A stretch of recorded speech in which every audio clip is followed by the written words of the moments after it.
IQ का yes compose your dream.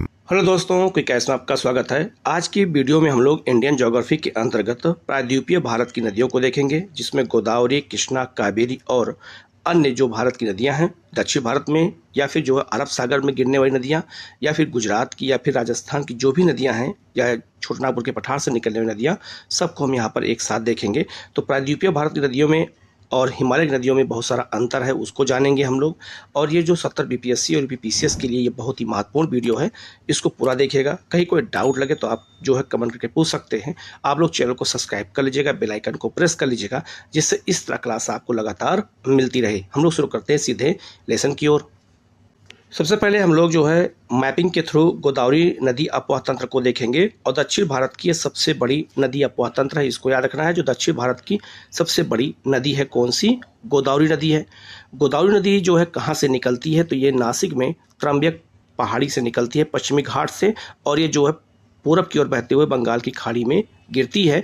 और ये याद रखना, गोदावरी नदी की जो सारी नदियां हैं, ये जो आपका गोदावरी नदी का जो ये वाला क्षेत्र है, ये इसका जो है बायां क्षेत्र है। तो जो यहाँ से नदियां आके मिलती हैं उसको हम क्या कहते हैं? बाईं साही नदियां। और जो नदियां आपकी इधर से जा रही हैं उन्हें हम कहते हैं दाईं साही नदियां। तो बाईं साही नदियां और दाईं साही नदियां कौन कौन सी हैं?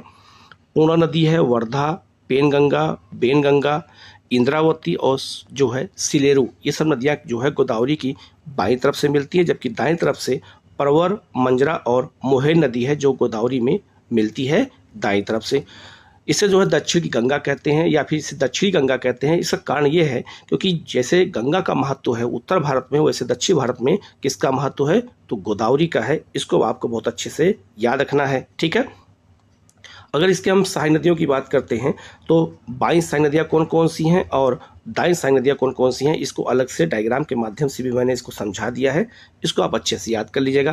अगर हम बाईं सहायक नदियों की बात करें तो वर्धा, प्राणहिता, बेनगंगा, पेनगंगा, इंद्रावती, सबरी, पूर्णा और सिलेरू, तो ये जो है बाईं तरफ से आकर के किस में मिलती हैं? गोदावरी में। जबकि दाईं तरफ से मोहेर, मंजरा या मंजरा कहते हैं उसे, या परवर नदी, ये तीन नदियाँ जो है दाईं तरफ से आके मिलती हैं किस में? तो याद रखना ये गोदावरी में। और गोदावरी दक्षिण भारत की सबसे लंबी नदी है, ये भी आपको अच्छे से याद रखना। इसे दक्षिण की गंगा भी कहा जाता है। और इसी नदी किनारे नासिक जिला है, और नासिक में जो है कुंभ का मेला लगता है। इसका सांस्कृतिक महत्व बिल्कुल गंगा की तरह है, इसीलिए याद रखना इसे गंगा जो है दक्षिण की गंगा भी कहा जाता है, ठीक है। प्रायद्वीपीय भारत की नदियों में अब हम लोग नदी को देखेंगे, कृष्णा नदी को देखेंगे। तो गोदावरी के बाद में नदी कौन सी है? कृष्णा। तो दक्षिण भारत की दूसरी सबसे लंबी नदी है, कौन सी? तो कृष्णा। कृष्णा की सहायक नदियां कौन कौन सी हैं, इसको दो तरह के मैप से समझेंगे, एक डायग्राम के माध्यम से, एक मैप के माध्यम से। तो गोदावरी नदी के जो दक्षिण में नदी कौन सी है? कृष्णा। और कृष्णा नदी कहाँ से निकलती है? तो पश्चिमी घाट में महाराष्ट्र में महाबलेश्वर से निकलती है, और ये नदी जो है आकर के जो है गोदावरी के साथ डेल्टा बनाती है, इसीलिए इसको कहते हैं केजी बेसिन कहते हैं। तो के मतलब हो गया कृष्णा और जी मतलब हो गया गोदावरी, तो इसे कृष्णा गोदावरी बेसिन कहा जाता है, और यहाँ पे पेट्रोलियम का उत्पादन होता है। अगर हम बात करें कृष्णा नदी की, कृष्णा नदी की बाईं सहायक नदियाँ कौन कौन सी हैं? भीमा, डिंडी, हल्दिया, मूसी। और मूसी नदी किनारे ही कौन सा शहर है? हैदराबाद है और मुनेरू। जबकि आपकी जो दाईं सहायक नदियाँ हैं उसमें याद रखना कोयना, वरना, पंचगंगा, दूध गंगा, घाट प्रभा, माल प्रभा और तुंगभद्रा, ये सब कृष्णा की सहायक नदियां हैं। ये बहुत ही महत्वपूर्ण है, यहाँ से क्वेश्चन बार बार पूछा जाता है, इसे इसको बहुत अच्छे से देख करके याद करने की जरूरत है। दूध गंगा, मैंने आपको बताया था कि दूध गंगा कृष्णा की सहायक नदी है। तो दूध गंगा भारत के तीन राज्य में बहती है, एक आपका जम्मू कश्मीर में ये झेलम की, एक आपका उत्तराखंड में, और एक आपका महाराष्ट्र में कृष्णा की सहायक नदी है। तो दूध गंगा भारत में तीन राज्य में बहती हैं, तीन नदी अलग अलग है, मैंने उसको बता दिया, आप इसको अच्छे से याद रखना। और याद रखना तुंगभद्रा और कृष्णा के बीच का जो ये दोआब है, इसे रायचूर का दोआब कहते थे, और यहीं पर विजयनगर साम्राज्य स्थित था इतिहास में, जो कृष्णदेवराय उसके राजा थे। देखो इसके बारे में लिखा भी है, यह प्रायद्वीपीय भारत की दूसरी सबसे लंबी नदी है, कौन सी? कृष्णा। और पहली कौन सी है? गोदावरी। इसकी जो है द्रोणी महाराष्ट्र, कर्नाटक और आंध्र प्रदेश में विस्तृत है। कृष्णा नदी महाराष्ट्र के पश्चिमी घाट में महाबलेश्वर के निकट से निकल करके बंगाल की खाड़ी में गिरती है, और ये चापाकार डेल्टा का निर्माण करती है। तो क्वेश्चन एग्जाम में पूछा गया था कि चापाकार डेल्टा कौन बनाती है? तो चापाकार डेल्टा कौन बनाता है? याद रखना ये कृष्णा बनाती है। इस डेल्टा को हम कहते हैं चापाकार डेल्टा कहते हैं, आप जिस डेल्टा को देख सकते हैं, और इसी को हम केजी बेसिन कहते हैं जहाँ पे पेट्रोलियम का उत्पादन किया जाता है। ठीक है, यह नदी जो है दक्षिण पूर्व दिशा में लगभग 1400 किलोमीटर की लंबाई में बहती है। तो दक्षिण भारत की दूसरी सबसे लंबी नदी कौन सी है? तो आपको याद रखना कृष्णा नदी है। इसका अपवाद क्षेत्र जो है 2.59 लाख वर्ग किलोमीटर क्षेत्र फैला है, जिसमें महाराष्ट्र में इसका 27% विस्तार है, कर्नाटक में 44%, तेलंगाना और आंध्र प्रदेश में 29% विस्तार किसका है? तो याद रखना ये नदी है कौन सी? कृष्णा का। तो कृष्णा अपवाद तंत्र बहुत ही महत्वपूर्ण है, इसको अच्छे से आपको याद रखना है। इसके बाद अगर बात करते हैं कृष्णा नदी की सारी नदियों की बात करते हैं, तो नदियां बाईं तरफ से कौन सी मिलती हैं और दाईं तरफ से कौन सी मिलती हैं, इसको हम इसी तरह से देख करके याद कर सकते हैं कृष्णा की सारी नदियों को।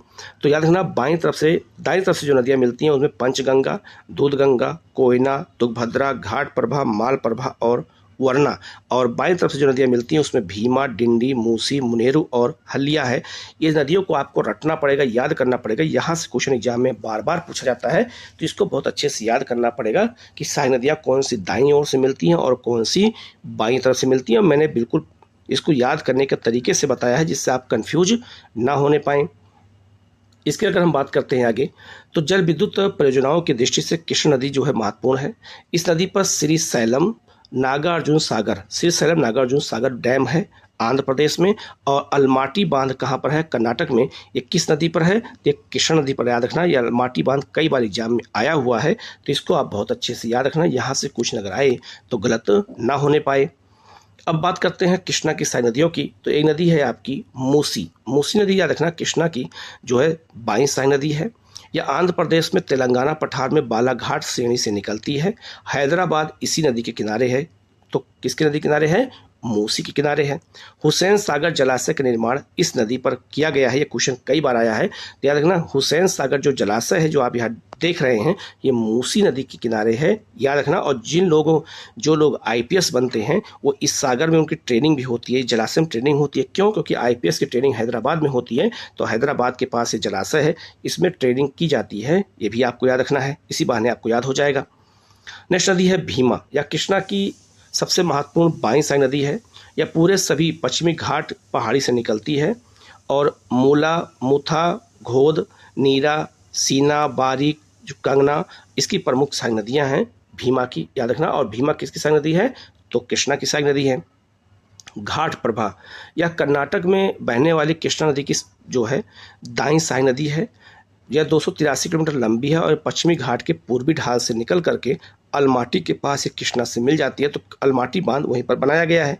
इसी नदी पर गोकक जलप्रपात स्थित है जो बेलगांव में कर्नाटक में है। तो गोकक जलप्रपात पूछा जाएगा किस नदी पर है? तो याद रखना ये घाट प्रभा पर है। ये क्वेश्चन कई बार एग्जाम में आया हुआ है, इसको आपको अच्छे से याद रखना है। मुनेरू, यह कृष्णा की अंतिम महत्वपूर्ण बाईं साई नदी है। यह पूरी तरह से आंध्र प्रदेश में स्थित है, और खम्मम शहर इसी नदी किनारे स्थित है। यह भी क्वेश्चन एग्जाम में आया हुआ था, खम्मम किस नदी के किनारे स्थित है? तो मुनेरू। और मुनेरू किसकी साई नदी है? तो कृष्णा की है। मालप्रभा नदी ये भी कृष्णा की साई नदी है। यह कर्नाटक में बहने वाली कृष्णा की दाईं साई नदी है।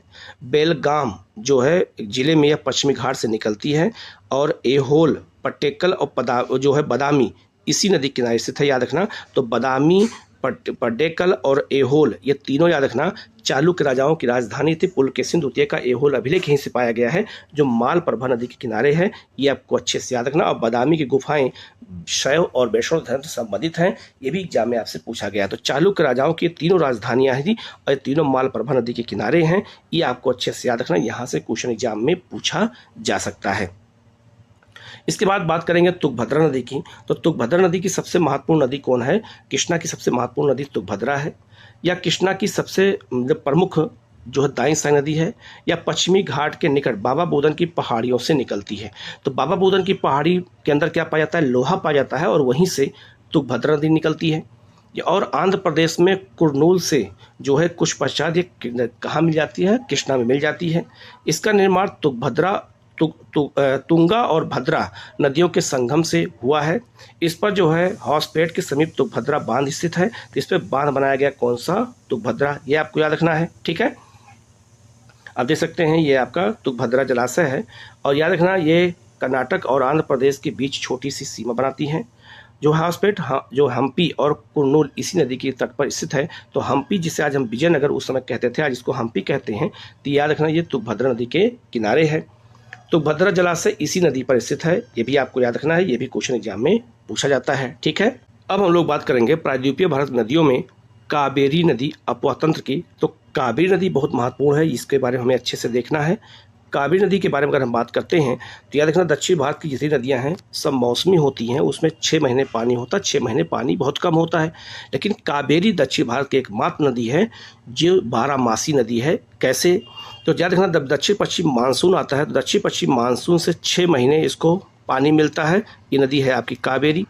ठीक है, और 6 महीने उत्तर पूर्वी मानसून से वर्षा होती है, इसीलिए याद रखना साल भर इसमें पानी भरा होता है। तो याद रखना ये जो है दक्षिण भारत की एकमात्र नदी है जो कैसी नदी है, तो 12 मासी नदी है कावेरी, इसको अच्छे से आपको याद रखना है। आप देख सकते हैं कावेरी नदी आपको दिख रहा होगा। कावेरी नदी कहाँ निकलती है? तो कर्नाटक में पश्चिमी घाट में ब्रह्मगिरी की पहाड़ी से निकलती है ये, और आपका याद रखना ये आकर के तमिलनाडु में डेल्टा का निर्माण करती है। कौन नदी? कावेरी। कावेरी की प्रमुख सहायक नदियों की अगर बात करें तो बाईं सहायक नदियों में हेमावती, सिमसा और अर्कावती, जबकि दाईं सहायक नदियों में लक्ष्मण तीर्थ नदी अभी सूख गई है, चर्चा में है, याद रखना। कबानी, मयार नदी और अमरावती नदी याद रखना ये किसकी सहायक नदियां हैं? सब कावेरी की हैं, इसको अच्छे से याद रखना। और ये जितनी नदियां हैं ये सब जो है 12 मासी नदियां हैं, सब कावेरी की सहायक नदियां हैं, इनको अच्छे से याद रखना। तो दक्षिण भारत में जो कावेरी अपवाह तंत्र है उसमें 12 महीने पानी होता है। कैसे? मैंने आपको बता दिया है। यह है आपका कावेरी नदी का अपवाह तंत्र में हम अगर बात करते हैं तो कावेरी नदी कहाँ से निकलती है? ये ब्रह्मगिरी की पहाड़ी से निकलती है, कर्नाटक में कुर्ग जिले से। इस पर 2 द्वीप है, कौन कौन से? श्रीरंगपट्टनम द्वीप है और शिव समुद्रम द्वीप, और शिव समुद्रम जलाशय इसी बनाया गया है। तो याद रखना अगर आपसे पूछा जाए कि श्रीरंगपट्टनम किसकी राजधानी थी तो ये टीपू सुल्तान की राजधानी थी। और ये क्या है? तो एक द्वीप है, किस नदी पर है? तो कावेरी पर है। शिव समुद्रम भी एक द्वीप है, किस नदी पर है? तो कावेरी पर है, याद रखना। और शिव समुद्रम जलाशय इसी पर है, और यहाँ पर शिव समुद्रम जल विद्युत का उत्पादन भी किया जाता है अंग्रेजों के समय से। इसके अलावा इस पे जो है होगेन कल जो है कल जलप्रपात स्थित है, और एक आपका स्टेनेले जलप्रपात स्थित है। तो याद रखना इस पे 2 जो है जलप्रपात भी है, किस पर? कावेरी पर, याद रखना। एक जो है आपका होगेन कल और आपका एक जो है कक्कल, और एक आपका जलप्रपात कौन सा है? स्टेनेले।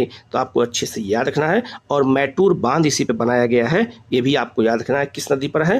तो ये भी कावेरी पर ही है। ठीक है, इस पे एक जलाशय भी है, जलाशय का नाम क्या है?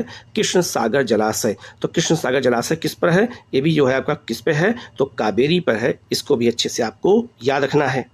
यह एक बात आपको और अच्छे से याद रखना है कि जो नदी है कावेरी ये अपना डेल्टा चतुर्भुजा आकार का बनाती है। आप ये देख सकते हैं चतुर्भुजा आकार का डेल्टा अगर पूछा जाए कौन नदी बनाती है तो आपको बताना होगा कावेरी। और ये बंगाल की खाड़ी में गिर जाती है और कई धाराओं में आप देख सकते हैं ये बहते हुए दिखाया गया है। ये आपका चतुर्भुज आकार का डेल्टा है, ये क्वेश्चन एग्जाम में कई बार पूछा गया है। ठीक है, इसके अलावा जो है शिव समुद्रम और आपका जो है होगेन कक्कल जलप्रपात इसी नदी पर स्थित है। कृष्णा राज सागर और स्टेनले जलाशय इसी नदी पर स्थित है, किस पर? तो याद रखना ये आपका कावेरी पर है, यह क्वेश्चन कई बार एग्जाम में आया हुआ है। यह है आपका कावेरी नदी की कौन कौन सी सहायक नदियां हैं, इसको आप देख सकते हैं। तो याद रखना जो बाईं सहायक नदियां हैं कौन कौन सी हैं? हेमावती, अर्कावती और सिमसा।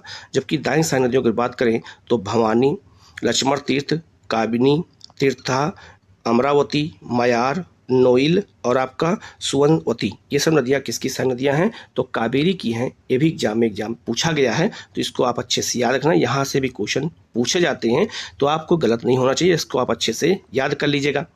कावेरी नदी पे मैंने आपको बताया था कि 2 इस पर द्वीप भी स्थित हैं, कौन कौन से हैं? तो कावेरी नदी पर शिव समुद्रम और श्रीरंगपट्टनम नामक 2 द्वीप हैं, आज जिन्हें हम शहर कहते हैं। ठीक है, और श्रीरंगपट्टनम किसकी राजधानी थी? मैंने बता दिया है, टीपू सुल्तान की। कावेरी नदी के जल को लेकर के कर्नाटक, केरल और तमिलनाडु में और पुडुचेरी के बीच विवाद भी है। तो याद रखना कावेरी नदी का जो अपवाह तंत्र है 4 राज्य में है और चारों में जल को लेकर बंटवारों को लेकर विवाद भी है। तो कर्नाटक, केरल, तमिलनाडु और पुडुचेरी, ये भी क्वेश्चन आपसे एग्जाम में पूछा जा सकता है। ठीक है, इसके बाद अगर हम बात करें कावेरी के बारे में तो प्रायद्वीप की जो अन्य नदियों की अपेक्षा जल स्तर कम उतार चढ़ाव के साथ यह नदी जो है लगभग वर्ष भर बहती है। क्योंकि इसके ऊपरी जलग्रहण क्षेत्र में दक्षिण पश्चिम मानसून से और निम्न क्षेत्रों में उत्तर पूर्वी मानसून से वर्षा प्राप्त होती है, जैसा मैंने बताया था। इस तरह कावेरी नदी दक्षिण भारत की एकमात्र बारहमासी नदी है, यह आपको याद रखना है। इसकी द्रोणी तमिलनाडु में 56%, कर्नाटक में 41% और केरल में 3% क्षेत्र में ये इसका विस्तार है। आपको अच्छे से ये भी याद रखना है, ठीक है। अब बात करेंगे कावेरी की प्रमुख नदियों की। सबसे पहली नदी है आपकी कौन सी? हेमावती, जो इसकी बाईं तरफ से आकर के मिलती है। इसको आपको अच्छे से याद करना पड़ेगा, ठीक है। यह कावेरी की एक जो है बाईं साइड नदी है। यह बाबा बुदन की पहाड़ियों के पास से निकलती है और कृष्णराज सागर जलाशय के पास ये कावेरी से मिलती है।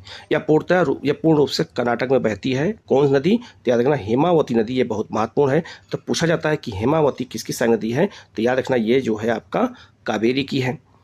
इसके अलावा सिमसा नदी जो है यह नदी भी बाईं तरफ से मिलती है और यह पूरी तरह से कर्नाटक में बहती है और शिव समुद्रम जलप्रपात के समीप या कावेरी से मिल जाती है। तो कावेरी नदी पर ही जो है शिव समुद्रम जलप्रपात है और द्वीप भी है, आपको अच्छे से याद रखना है।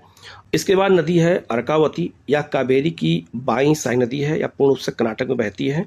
बंगलुरु के पश्चिम से होकर के ये जो कावेरी मिल जाती है और चमराज सागर इसी नदी पर स्थित है। याद रखना ये आपका एक जलाशय है। इसके अलावा नोइल नदी है। नोइल नदी भी कावेरी की जो है दाईं साइड नदी है।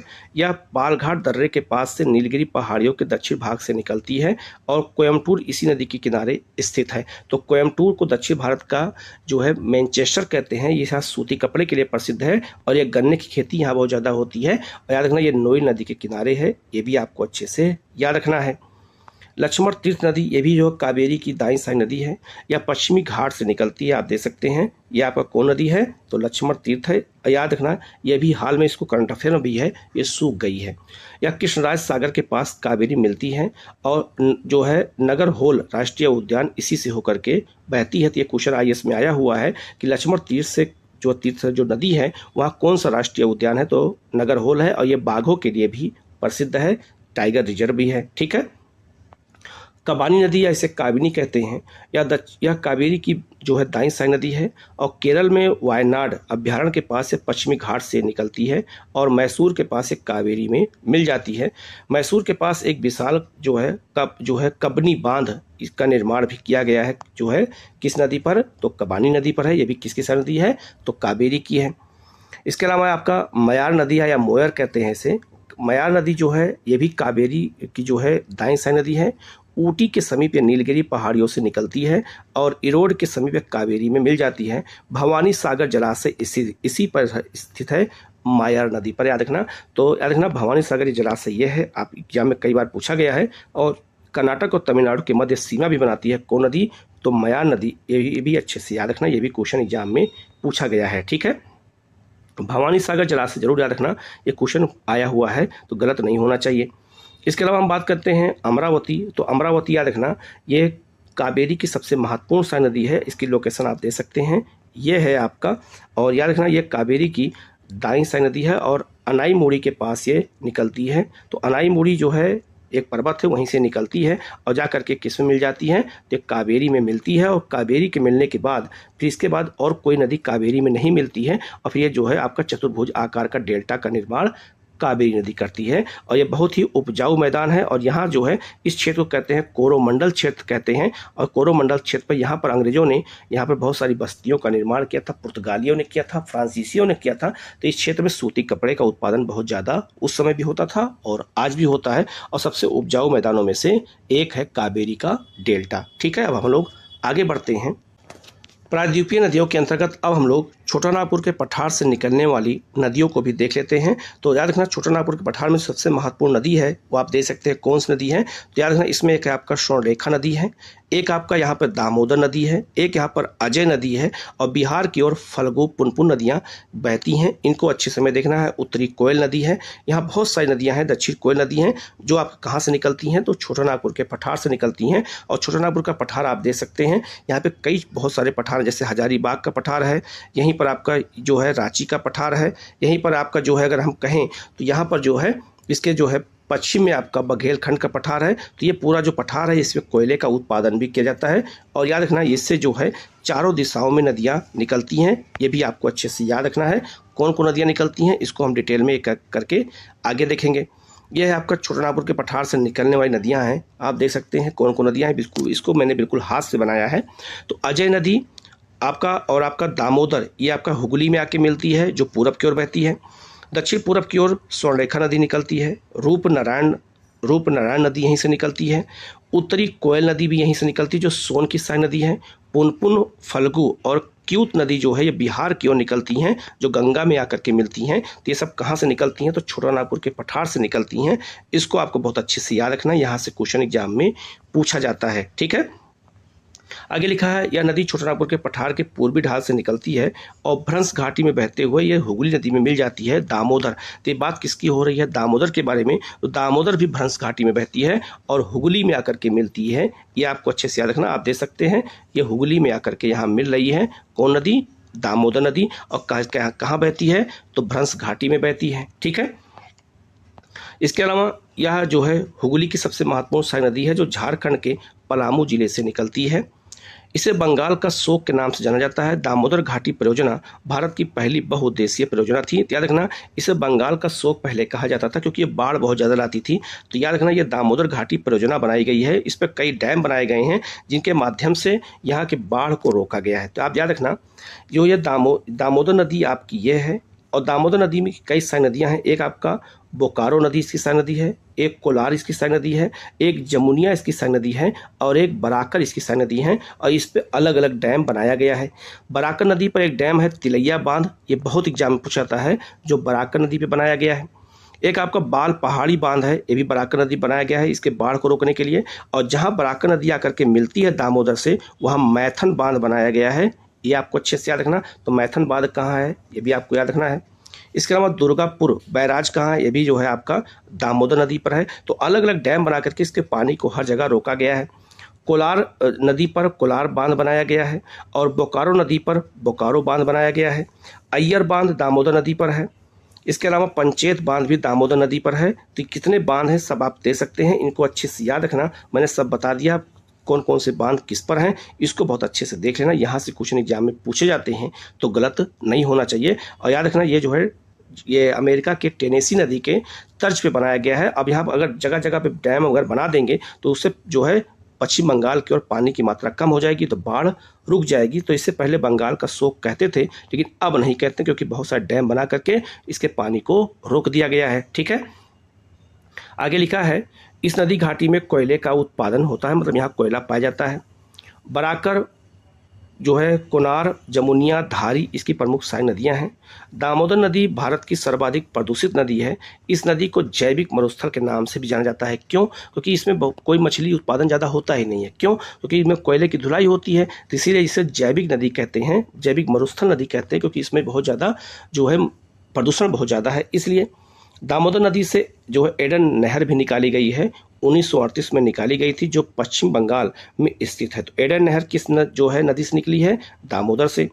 इस नहर की लंबाई 65 किलोमीटर है और यह जो है 10,000 हेक्टेयर भूमि को सिंचित करती है। कौन? एडन नहर। बराकर नदी दामोदर की प्रमुख सहायक नदी है। इसी नदी पर तिलैया बांध और मैथन बांध भी बनाया गया है जो मैंने आपको पहले ही बता दिया है, तो उसको भी आप अच्छे से याद रखना। अजय नदी की बात करें तो यह नदी छोटानागपुर के पठार से निकलती है और पूरब की ओर बहती हुई यह नदी जो है आकर के हुगली की जो है सबसे उत्तरतम नदी है, आकर के यह हुगली में मिल जाती है। बिहार, झारखंड और पश्चिम बंगाल में बहती है। शांति निकेतन के जो है इसी के उत्तर में स्थित है। किसके? तो अजय नदी के। ठीक है, इसके बाद है रूपनारायण नदी। यह नदी भी छोटानागपुर के पठार से निकलती है और दामोदर नदी के दक्षिण में स्थित हुगली की सहायक नदी है। तो रूपनारायण नदी भी जाकर के हुगली में मिल जाती है। इसे पश्चिम बंगाल से निकल के हुगली से मिलने से पहले ये जो है सिलाई नदी से मिल जाती है। ये भी आपको अच्छे से याद रखना है। इसके बाद बात करें स्वर्णरेखा नदी, तो स्वर्णरेखा नदी जो है रांची के पठार से निकलती है। इसमें सोना पाया जाता है इसके बालू में, इसलिए इसको जो है स्वर्णरेखा नदी कहते हैं। झारखंड, पश्चिम बंगाल और उड़ीसा से होकर के बहती है और अंततः ये बंगाल की खाड़ी में गिर जाती है। रांची और जमशेदपुर इसी नदी के किनारे स्थित है। ये आप जो लोग झारखंड के होंगे उनको पता होगा ये नदी का महत्व कितना है। इसी नदी में जो है कोयले का उत्पादन भी होता है, ये भी आपको याद रखना है। यहाँ सोना और कोयला उत्पादन दोनों होता है, ठीक है। नेक्स्ट नदी है आपकी बैतरणी नदी, ये आपका उड़ीसा में बहती है। आप इसके लोकेशन को यहाँ पर देख सकते हैं, बैतरणी नदी को, ठीक है। लिखा है यह उड़ीसा की महत्वपूर्ण नदी है। यह गड़जात पहाड़ियों से निकलती है और बंगाल की खाड़ी में गिरने से पहले ब्राह्मणी नदी के साथ महानदी जो है डेल्टा जुड़ जाता है। इसके मुहाने पर धर्मा बंदरगाह स्थित है। याद रखना, जो आपका बैतरणी नदी है यह आकर के कावेरी जो है महानदी के साथ अपना डेल्टा का निर्माण करती है। आप ये देख सकते हैं, ठीक है। तो ये महानदी हो गया, ठीक है।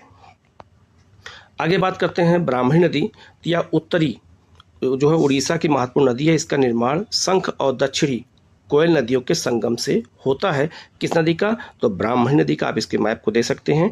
ये नदी है आपकी ब्राह्मणी, आप यहाँ दे सकते हैं, ये ब्राह्मणी नदी है। और आपका ये शंख नदी है और ये दक्षिणी कोयल नदी है। तो दक्षिणी कोयल और शंख के मिलने से इसका नाम हो जाता है ब्राह्मणी। ये भी आकर के जो है किसके साथ? बैतरणी के साथ अपना डेल्टा का निर्माण करती है। और यहाँ पर महानदी है। तो इस पूरे क्षेत्र में 3 नदियाँ प्रमुख हैं, आप इनको अच्छे से याद रखना, ठीक है। यह बंगाल खाड़ी में गिरने से पहले महानदी जो है डेल्टा से जुड़ जाती है। गड़जात पहाड़ियों से होकर के बहती है और राउरकेला और तालचेर इसके समीप स्थित है। इसकी घाटी कोयला के भंडार के लिए प्रसिद्ध है। और आपको पता होगा कि तालचेर जो उड़ीसा का है यह कोयला के लिए प्रसिद्ध भी है, ठीक है।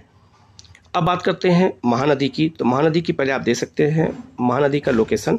ये छत्तीसगढ़ से जो है महानदी निकलती है और आपका ये जो है उड़ीसा में बहते हुए, और उड़ीसा में ही हीराकुंड जलाशय इसी पर है, बांध भी है। और बहते हुए आकर ये जो है कटक इसी नदी किनारे है और आकर के ये बंगाल की खाड़ी में गिरती है। इसकी प्रमुख नदी की बात करते हैं तो एक शिवनाथ नदी है, एक इसकी तेल इसकी सारी नदी है और एक बाघ इसकी सारी नदी है। ये क्वेश्चन कई बार एग्जाम में आया है। और महानदी जो है ये कहाँ पर है? तो याद रखना, ये छत्तीसगढ़ और उड़ीसा में बहती है। ये बहुत महत्वपूर्ण नदी है, इसको आप अच्छे से याद रखना है। लिखा है यह रायपुर जिले में जो है सिहावा पर्वत से निकलती है और बंगाल की खाड़ी में एक विशाल डेल्टा का निर्माण करती है।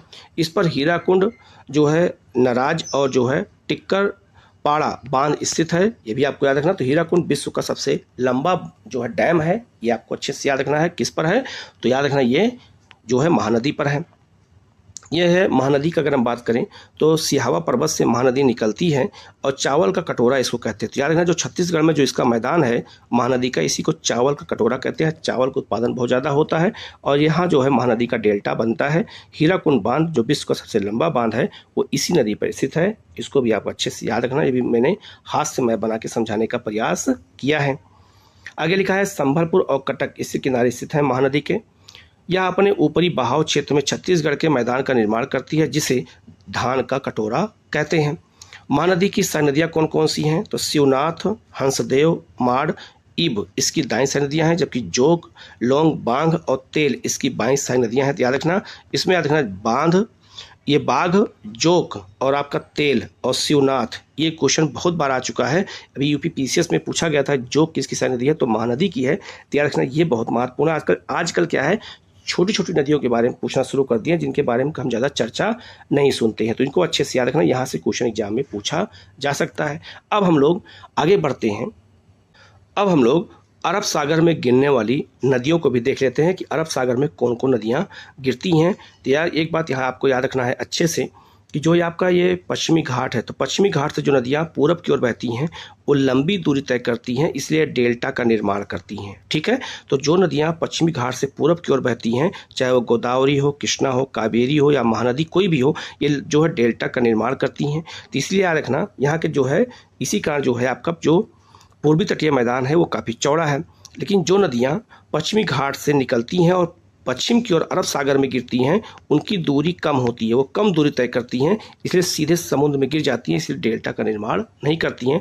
तो आपसे एग्जाम में पूछा जाता है कि जो है अरब सागर में जो नदियाँ गिरती हैं वो डेल्टा का निर्माण क्यों नहीं करती हैं? क्योंकि वो कम दूरी तय करती है और सीधे जाके सागर में प्रवेश कर जाती है, इसीलिए वो जो है डेल्टा का निर्माण नहीं कर पाती हैं। इन नदियों में हमें कौन कौन नदियों को पढ़ना है? तो लूनी, इसके अलावा जो है आपका साबरमती, माही नदी, नर्मदा, तापी, पेरियार, ये क्या कहते हैं आपका सरवती, मांडवी, जुआरी नदी।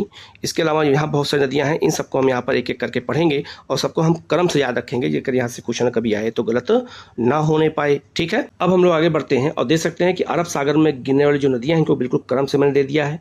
अगर ये नॉर्थ है और ये आपका साउथ है तो नॉर्थ से साउथ और साउथ से नॉर्थ की ओर आपको क्रम मिलाने को आ सकता है एग्जाम में। तो अगर हम नॉर्थ से चलते हैं, सबसे पहली नदी है लूनी नदी, लूनी के बाद साबरमती, साबरमती के बाद माही, माही के बाद नर्मदा, फिर तापी, फिर मीठी नदी, फिर मांडवी नदी, फिर जुआरी नदी, ये दोनों गोवा में बहती हैं, फिर शरावती नदी, फिर भरतपुच्छा नदी, फिर पेरियार नदी और फिर पुम्बा नदी। ये सब क्रम से हैं, इनको अच्छे से याद रखना। यही एग्जाम में आपसे पूछा जाएगा और जल्दी कहीं मिलता भी नहीं है, इसलिए इसको अच्छे से याद रखना। यहाँ सबसे क्वेश्चन आपसे पूछे जाएंगे, ठीक है। अब बात करेंगे, सबसे पहले नदी है लूनी नदी। तो यह नदी अजमेर के पास अरावली पहाड़ी से निकल करके नाग पहाड़ी से निकलती है, जो है अरावली पहाड़ी में, और कच्छ के रण में अदृश्य हो जाती है, मतलब ये कच्छ के रण में पहुँचते ही लुप्त हो जाती है। यह नदी अपने ऊपरी क्षेत्र में स्वच्छ जल और निचले क्षेत्र में खारा जल के रूप में बहती है। तो इसके ऊपरी भाग में स्वच्छ जल होता है, लेकिन इसके निचले भाग में खारा जल होता है। जाके आप देख सकते हैं, क्वेश्चन 3 बार आ चुका है। जो है सुकई, सुकारी और जो है जवाई इसकी प्रमुख सहायक नदियां हैं किसकी? लूनी की। तो ये मरुस्थल में बहती है, कौन नदी? लूनी, आपको याद रखना है, ठीक है। इसका है आपका साबरमती नदी, जो है साबर और हाथमती, इसकी संयुक्त धारा को साबरमती कहते हैं।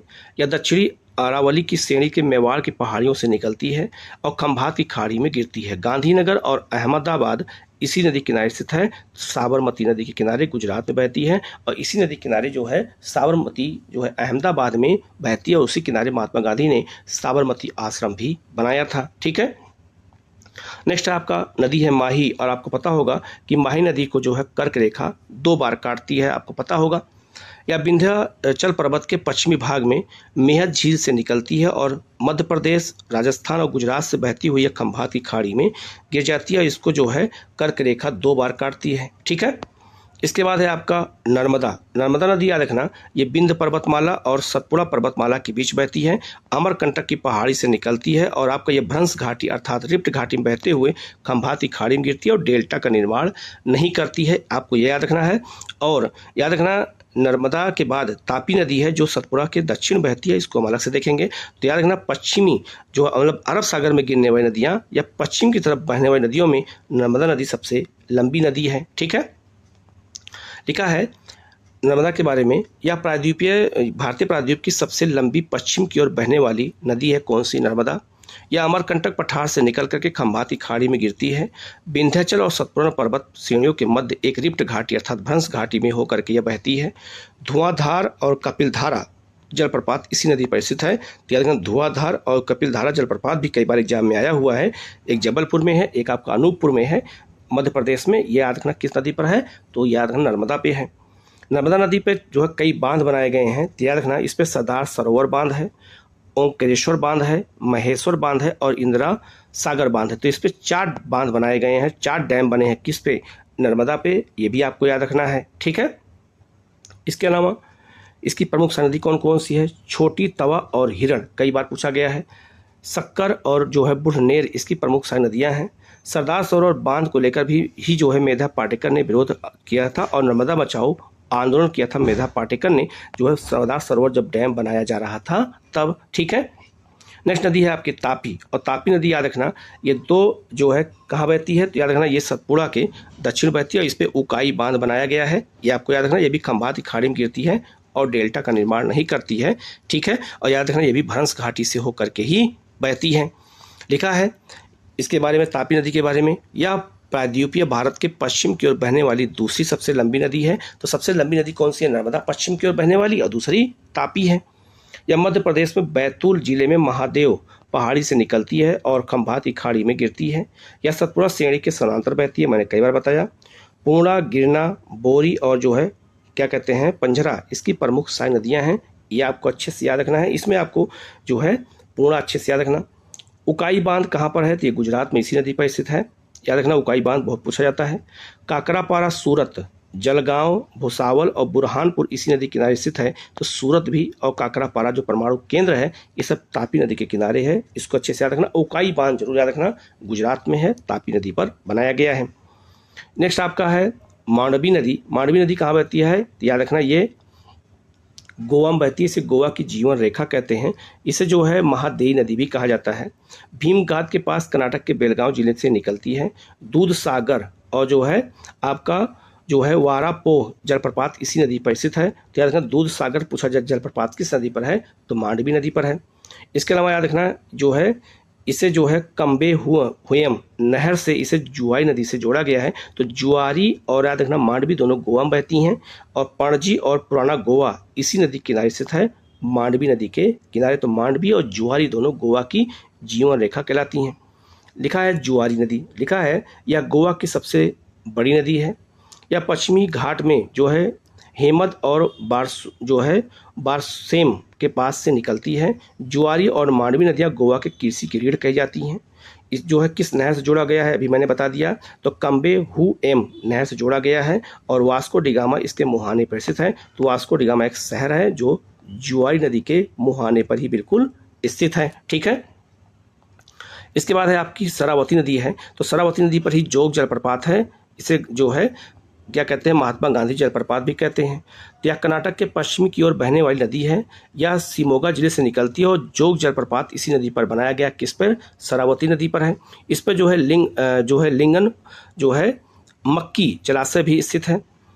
शरावती और महात्मा गांधी जलप्रपात जो है परियोजनाएं स्थित है किस पर, शरावती पर है। जोग जलप्रपात या इसे हम क्या कहते हैं जो है गरसोपा जलप्रपात, इसी को महात्मा गांधी जलप्रपात भी कहा जाता है। तो याद रखना जोग जलप्रपात के 3 नाम हैं, तीनों में से कुछ भी पूछा जाएगा तो आपको याद रखना है शरावती नदी पर है और कर्नाटक में है। ठीक है। इसके बाद है आपका पेरियार नदी। यह केरल की सबसे लंबी नदी है। कई बार क्वेश्चन आ चुका है कि केरल की सबसे लंबी नदी कौन सी है, पेरियार है। इसे केरल की जीवन रेखा कहा जाता है। यह एक सदावाहिनी नदी है। इसका स्रोत घरेलू कार्यों, इसका प्रयोग मतलब जल का प्रयोग घरेलू कार्यों, उद्योग, जल विद्युत आदि के लिए किया जाता है और इसी नदी पर इडुक्की बांध का निर्माण किया गया है। ये क्वेश्चन कई बार आ चुका है, कम से कम 10 बार आ चुका है कि इडुक्की बांध किस नदी पर है, तो पेरियार पर है। यहाँ भारी मात्रा में जल विद्युत का उत्पादन होता है। इसका स्रोत जो है शिवगिरी पहाड़ियों में है और पेरियार राष्ट्रीय उद्यान से होकर के नदी बहती है। तो पेरियार राष्ट्रीय उद्यान केरल में है। इसी नदी के जल को पेरियार जलाशय से जो है बोईगई नदी में हस्तांतरित किया गया है। तो जो है नहर बना करके इसके जल को जो है बोईगई नदी में भेजा गया है। नेक्स्ट नदी है आपकी भरतपुच्छा नदी। ये भी केरल में बहती है। यह केरल की प्रमुख नदी है। इसे जो है पुन्नानी के नाम से भी जाना जाता है। अन्नामलाई की पहाड़ी से निकलती है और पुन्नानी नामक स्थान के पास ही अरब सागर में गिर जाती है। कौन सी, भरतपुच्छा नदी केरल में बहती है। तो पेरियार और भरतपुच्छा केरल की सबसे महत्वपूर्ण नदियां हैं। तो कौन नदियां कहाँ बहती हैं मैंने सब बता दिया है। 2 वीडियो मैंने, पहला जो वीडियो बनाया था वो उसमें हिमालय नदियां हैं और दूसरा आपका प्रायद्वीप की सारी नदियों को मैंने इस वीडियो में बता दिया है। कहीं अगर आपको कोई डाउट लगे तो आप कमेंट करके पूछ सकते हैं, आपको उसका जवाब दिया जाएगा। आप लोग चैनल को सब्सक्राइब कर लीजिएगा, बेल आइकन को प्रेस कर लीजिएगा जिससे इसी तरह क्लास आपको लगातार मिलती रहे। Okay, thank you.